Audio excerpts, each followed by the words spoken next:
Yolan True, and welcome to another exciting day in our galaxy. And today I want to talk in a not so long video, but once again about the Q continuum hostiles, but in this case for future G6 players, because when you look at your G6 ships, especially with regard to the bigger Q hostiles, and I picked the ones that are there for me now on the 4-star trials because I finished those.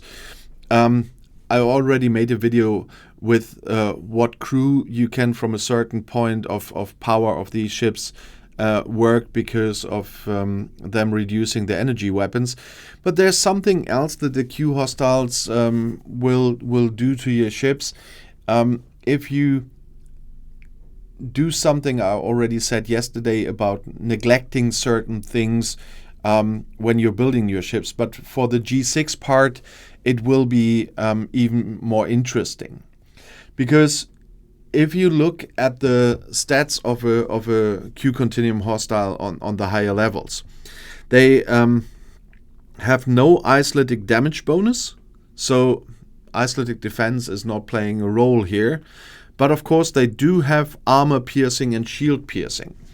And of course the first thing I always did as well was, if I got components for my ships, of course I got armor, I got shields, because they are on paper are really bringing a lot of power to that ship, because the power number goes up a lot if you upgrade the armor and the shields.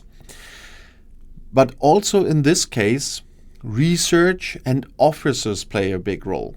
First of all, research.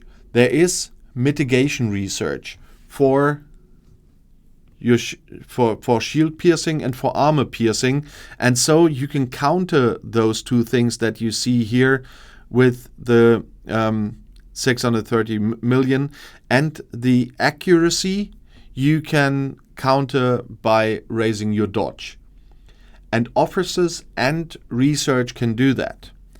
If you have reached the 1 billion, 10 billion point, I'm not so sure when this kicking point was that I mentioned, from which you can do the Q hostiles with PMC, and then you will not get real damage or whatever, and they will be destroyed easily.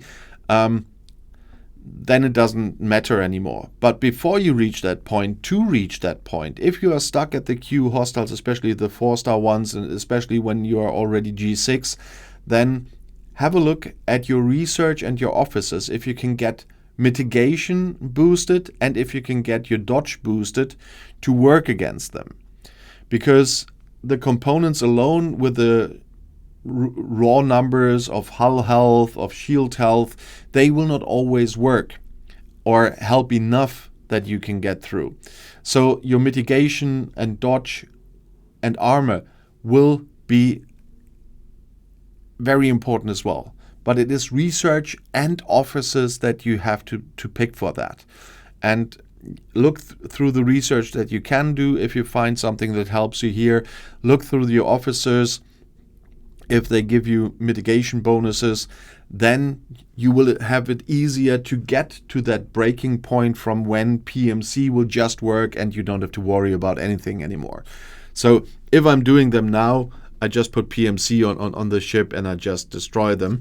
But to get to that point that PMC works, that was kind of an issue for me to do that. And for that, I needed those mitigation stats and everything that I got through research and through officers. So keep an eye on that, because those things do make damage, even if they don't do isolytic damage. You don't have to worry about isolytic defense officers and research at this point.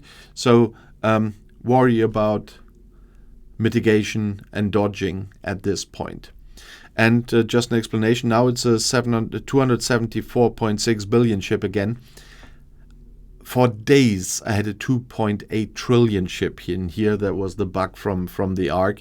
And I don't know how many times I had to write to the support until they finally manually repaired that.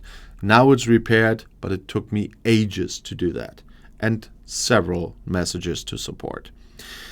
But if you want to tell me about some advice for how you went to through the Q hostiles as a G6 players before you reach the breaking point for PMC, please write in the comments below the video.